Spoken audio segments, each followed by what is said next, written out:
go according to plan, and now he's heading to Houston to play for a fifth team in his career. The Suns got a haul in return for the aging superstar, with the Rockets giving up Jalen Green, Dillon Brooks, the number 10 pick in this year's draft, and 5 second-round picks. The Thunder are favorites to repeat as NBA champions at plus 210, but the rest of the title odds have been shaken up over the last week. The Rockets jumped to 8-1 since acquiring Kevin, which is tied for the second shortest odds. LeBron James and the Lakers sit at 14-1.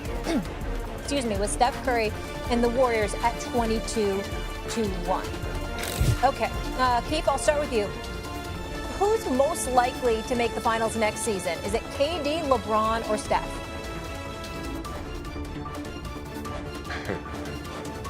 No, you're going to say something about me playing for the Lakers last year, but the Lakers are in better position because of the familiarity they have around LeBron, right? Obviously, they have to get a big or in the guard, but you don't have to change much, right?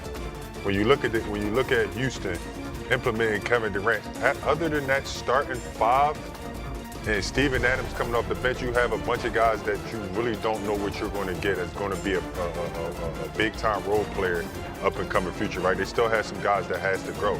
So when you look at it that way, as in today, I would say the Lakers are more in prime position to be able to get a title. The Lakers, interesting. My answer is Houston today. Today doesn't matter because they're not playing tomorrow. So my answer today is Houston, and that's why Durant was so excited to get there. That's why he forced himself there, because he loved the fit there. That's why he was so happy when he got that. The Lakers, however, they have assets that they can make a move. They did already make a move for a center, and then they rescinded the trade, so we know that they can do it. And the second thing is let's see what Luka looks like this summer. There is all kinds of stories coming out from Europe that Luka has dedicated himself this summer, and he is going to be, I believe his plan is to play for Slovenia at the European Championships. And so we're going to see, Molly, what Luka looks like. We could see Luka, a whole different Luka, play for Slovenia this summer, and we could see the moves that the Lakers make, and I could be on Marquis's side. So I'm gonna wait and see, but today my answer is Durant. I'm gonna go with Houston. I'm gonna go with Houston and Durant, and I don't see how on earth Keith is in a position to refute it, considering how much he has raved about the greatness of Kevin Durant. I mean, is he that great or is he not? Yeah, but yes, that's one player. That's one player. That's Hold on. One player. I'm coming to you. Well, so is Luka. That's one player. Now he's got LeBron, but no depth. And when you look at the Houston Rockets, who were the number 2 seed in the Western Conference, by the way, last year, you look at Amen Thompson, you know this brother's going to be special. You've seen him up close and personal. You know how special this brother's going to be. Şagun is no scrub. Okay, you kept Van Vliet. Jabari Smith averaged 12 a game. Okay, you still got Eason. You got Steven Adams. I'm looking at, you can go 7D. Reed Shepherd. You can go, Shepherd. You can go 7-8D with Houston right now. But you made my point. You don't know what these guys want to do. He just, Whitney just said he didn't know what Luka was going to look like. And you telling me that you know the production that Tyrone Easton and Reed Shepherd is going to bring to a team like this? Because they're role players. What they lacked was a star, bona fide but star. They didn't even play that. They no longer have that. Play last year. Excuse me? I'm sorry. Reed Shepherd didn't play last year. Fair enough. But Eason did. Adams did.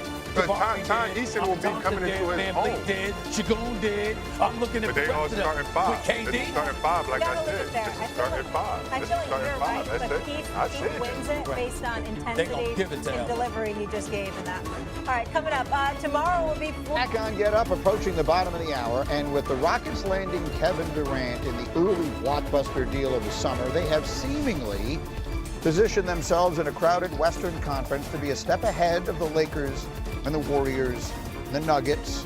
Their odds to win the West next season are second only to the OKC Thunder. So we have some burning questions for Bobby Marks ahead of an exciting NBA offseason beginning in LA. Bobby, what do the Lakers need to accomplish here in the next week or thereabouts to become championship contenders? They need two things. They need a center, and that is priority A, and then, of course, they need some perimeter shooting here. Now, listen, they've got expiring contracts to go out and make a deal over $60 million. keep an eye on the draft pick they have in 2031 or 32. We saw they tipped their hand in the Mark Williams trade that was voided back in February, that they are willing to go out and make a big deal if they can get a center for Luka, a lob threat, rim protector that they sorely needed. What feels realistic, Wendy, here in the next couple weeks? Well, if the Lakers are committed to playing Luka Doncic and Austin Reeves, and it seems like that they are going to need some defensive protection because teams are going to attack there. So ideally, you could have somebody that could defend a little bit more on the perimeter to use them, and you need a backline center. The Lakers are going to come into any negotiation, as Bobby said, knowing that they gave what they gave for Mark Williams last year, so teams are going to be looking for that first-round pick and pick swap. So good luck to Rob Pelinka for trying to keep those on the table if he is going to try to make a bargain deal. Yeah, he made the great move for Luka, and now we'll have to make a few more. Keith, you were there with the Lakers.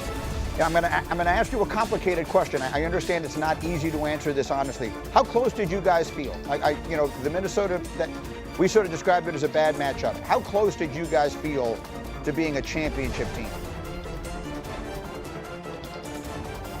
We felt extremely cllose, honestly, right? The matchup, like you just said, was the big thing. But if you look back at a couple weeks before we started the playoffs, we played OKC, in OKC 2 games. One of the games we won by almost 20.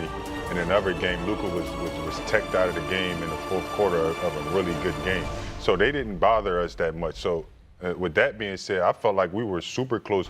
Next thing, and to piggyback off Wendy, they do need a big, right? I don't think they should give up their core pieces to get a big. They just need somebody that can, protect the rim, screen and roll, and just, beat Luka and AR's backside. But that piece is the main thing, and get a little bit of perimeter shoot. But I think the guys they have there can actually get it done. Feels like a year ago, but remember in that series, that game 3, Luka was sick, doesn't play, LeBron plays all those minutes, then they come back. No bench minutes at all in the second half of that game 4, and they almost won that game.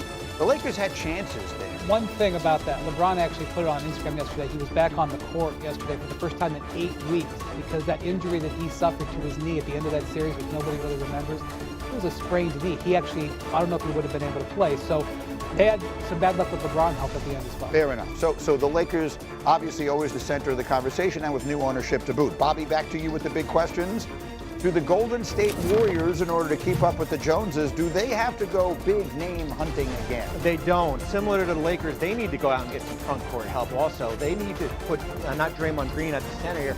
The hard thing that I'm coming to grips with is, what do you have to offer in a contract standpoint? They've got the draft pick. They got 4 first-round picks. They can go out and do a deal. Let's pay attention to Jonathan Kuminga. What happens with him in restricted free agency? That's their big trade asset. Unless they want to dip into, certainly they've got Draymond Green sitting there. I don't know if you want to part ways for him, but they're all 2 to tango. There's got to be a big name out there for them to go out and get. So, Winman, in advance of what we know, or in advance of what is about to happen, sitting where we're sitting today, the 3 preeminent stars, the faces of the NBA over the past generation, LeBron James, Steph Curry, Kevin Durant, all aging, all still playing great, and now all on contending teams in the jam-packed Western Conference.